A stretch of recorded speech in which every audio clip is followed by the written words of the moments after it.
S.A MEDIA 45 এ সবাইকে স্বাগতম। আপনাদের সাথে আছি আমি S.A রহমান। আজকে আলোচনা করব HSC 11-12 এর ইংলিশ সেকেন্ড পেপারের গুরুত্বপূর্ণ একটি টপিক, সেটি হচ্ছে স্পেশাল ক্লজ। ভিডিওটি শুরু করার আগে বলে রাখি, আপনি যদি এই চ্যানেলে নতুন হন তাহলে অবশ্যই লাইক, কমেন্ট এন্ড সাবস্ক্রাইব। ধন্যবাদ। স্পেশাল ক্লজ গুরুত্বপূর্ণ একটি টপিক, যে টপিকটি আমরা মাত্র 9টি টেকনিকের মাধ্যমে শিখে নেব, অর্থাৎ মাত্র 9টি টেকনিক মনে রেখে আমরা স্পেশাল ক্লজটিকে আয়ত্ত করে নেব। নাম্বার 1 রুল, সেটি হচ্ছে ওয়াজ বর্ন।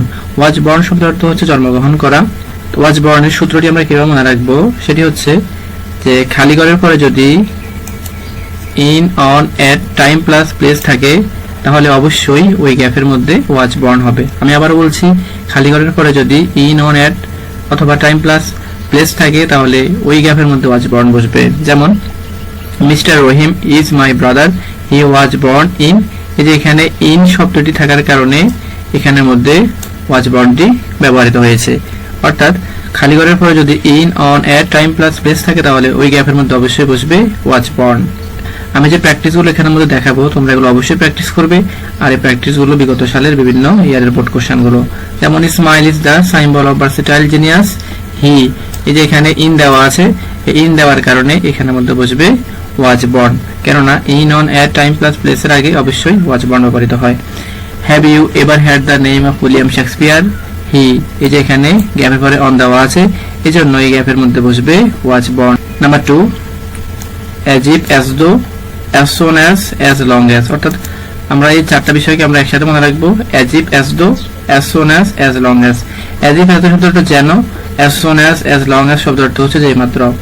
খালি ঘরের আগেও পরে ভিন্ন টেন্স হলে as if, as though, খালি ঘরের আগেও পরে একই টেন্স হলে as soon as long as ব্যবহৃত হয়। যেমন he runs, he were।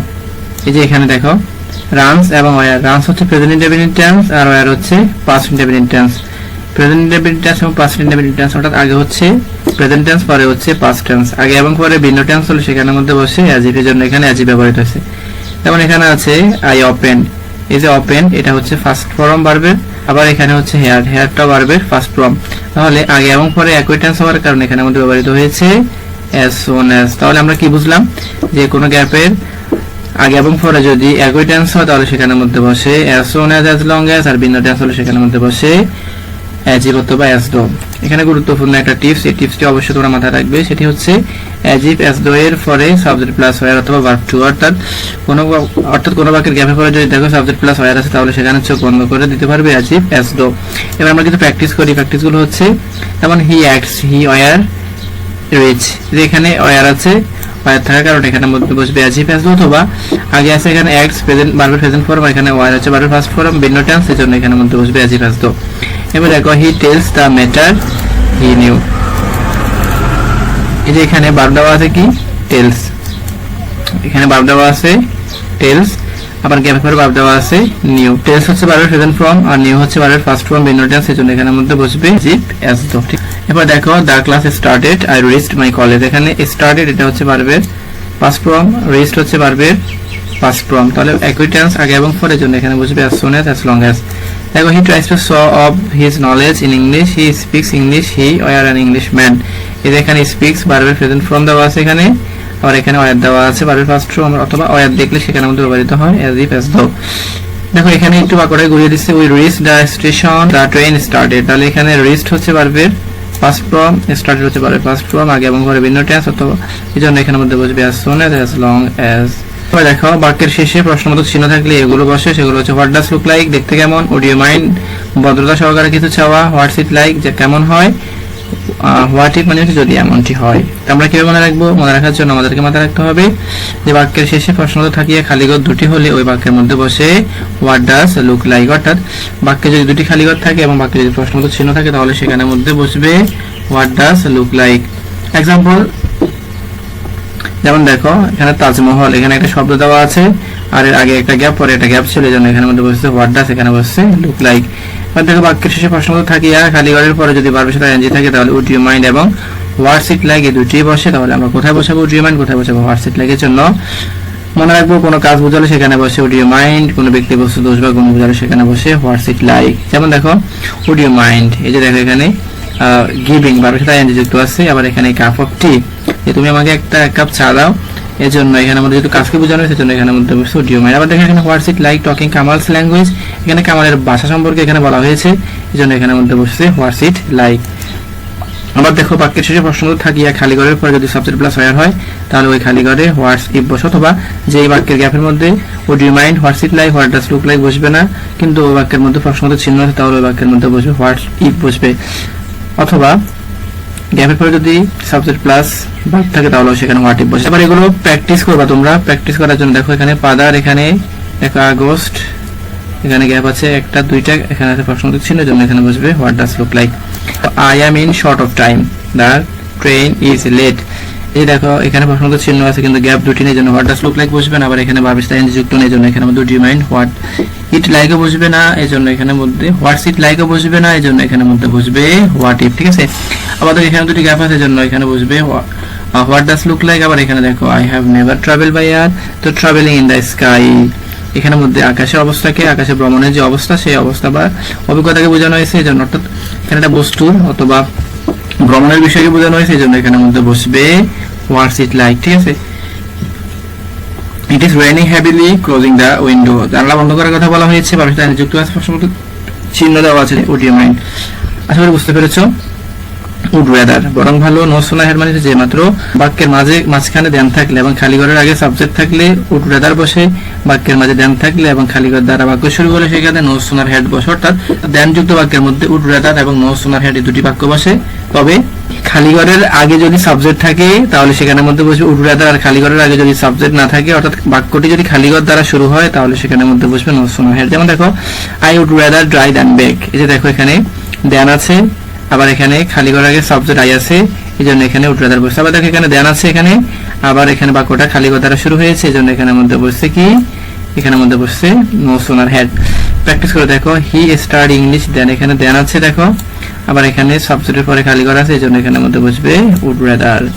আবার দেখো এখানে এই বাক্যের মধ্যে সেম অবস্থা, এই বাক্যের মধ্যে দেন শব্দটি আছে, বাক্যটি খালি ঘর দ্বারা শুরু হয়েছে, এই জন্য এখানে মধ্যে বসবে নো সোনার হেড।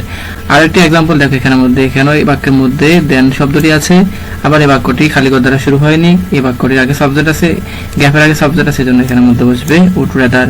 আশা করি বুঝতে পেরেছো।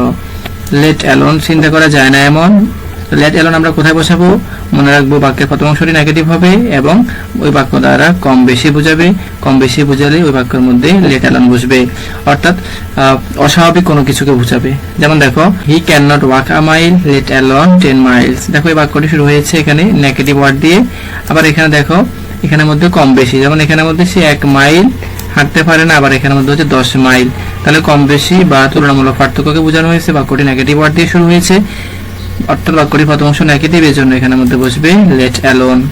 প্র্যাকটিস এগুলো অবশ্যই তোমরা করবে, আমার সাথে একটু মিলিয়ে নাও।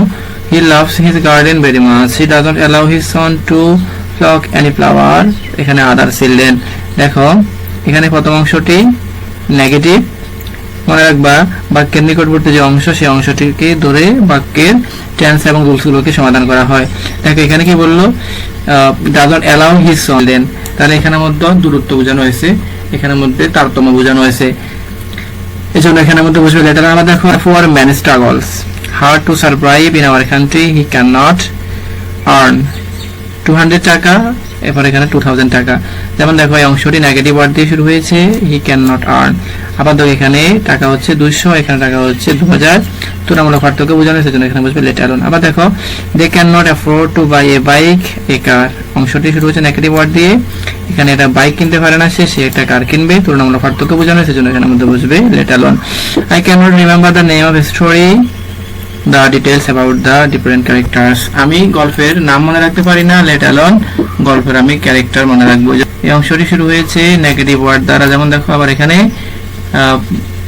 দ্য স্টোরির নাম মনে রাখতে পারে না, আবার সেই স্টোরির ক্যারেক্টার মনে রাখবে, জন্য এখানের মধ্যে বসবে লেট অ্যালোন। আমার 6 হ্যাভ টু এবং হ্যাজ টু, হ্যাভ টু আমরা কোথায় বসাবো, হ্যাজ টু কোথায় বসাবো মনে রাখবে। বাক্যের সাবজেক্ট হবে আই উই দে অথবা প্লুরাল, সে বাক্যের মধ্যে বসবে হ্যাভ টু, আর যে বাক্যের সাবজেক্ট হবে হি শি ইট সিঙ্গুলার, সে বাক্যের মধ্যে বসবে হ্যাজ টু। মনে রাখবা ভার্বের সাথে যদি এস থাকে তাহলে সেটা হয় সিঙ্গুলার, আর নাউনের সাথে এস থাকলে সেটা হয় প্লুরাল। এখানে হ্যাজের মধ্যে এস আছে সেজন্য এটা সিঙ্গুলার, আর হ্যাভ হচ্ছে প্লুরাল। যেমন দেখো he is the first boy in our class, he has to study hard to maintain his position in the class. এবং দেখো এখানে এই বাক্যের সাবজেক্টটা হচ্ছে হি, এই জন্য এখানের মধ্যে বসছে কি বলতো হ্যাজ টু। আবার দেখো the examination is close at hand, I have study seriously. এখানে দেখো এই বাক্যের সাবজেক্টটা হচ্ছে আই, এই জন্য এখানের মধ্যে বসছে হ্যাভ টু। স্টুডেন্টস এই বাক্যের সাবজেক্টটা হচ্ছে কি বলতো প্লুরাল, এই জন্য এখানের মধ্যে বসছে হ্যাভ টু প্র্যাকটিস। উই আছে বাক্যের সাবজেক্ট, এই জন্য এখানের মধ্যে বসবে কি হ্যাভ টু। আমরা বলেছি উই থাকলে সেখানের মধ্যে বসে হ্যাভ টু।